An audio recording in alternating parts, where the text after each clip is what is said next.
Welcome. In front of me is an iPhone 12 mini, and today I'll show you how to enable and set up the Do Not Disturb mode.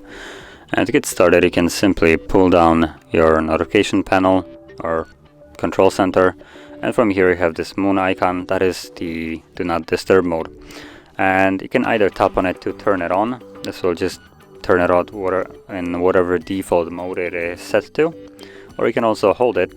This will open up this kind of a fairly limited window, but it gives you a couple options like turn it on for 1 hour until tomorrow morning for some reason, and also schedule. Now this will allow you to set up a schedule and also quickly take us to the settings, so we don't actually have to do that.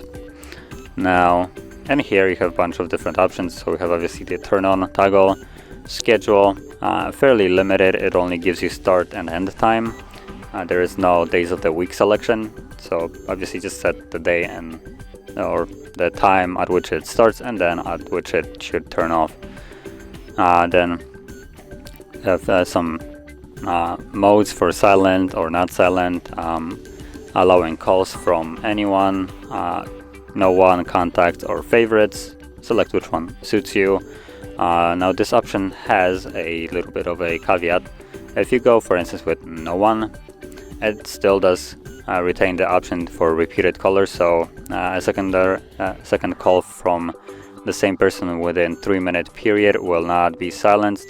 So even though they shouldn't be able to reach you with this option, if you have the repeated caller enabled, if they call you twice within a 3-minute period, you will basically get a call from them as though Do Not Disturb mode is not enabled. Now this is a good option for emergencies. Usually people spam call, so this will allow them to reach you. Then we have Do Not Disturb mode behavior while driving. So it will detect if you're driving. If you go with automatic, it also will turn on, for instance, with this option if it connects to car Bluetooth, or you can just set it up to turn on manually.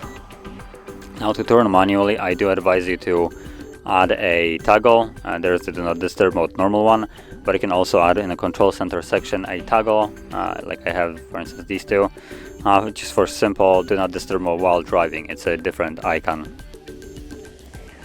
And that's about all we have here from like the more important ones. So you can simply leave it and basically never come back to it, and simply tap on the toggle from here or wait for the time to approach, at which point it should turn on. And that is how you would set it up. So if you found this video helpful, don't forget to hit like, subscribe, and thanks for watching.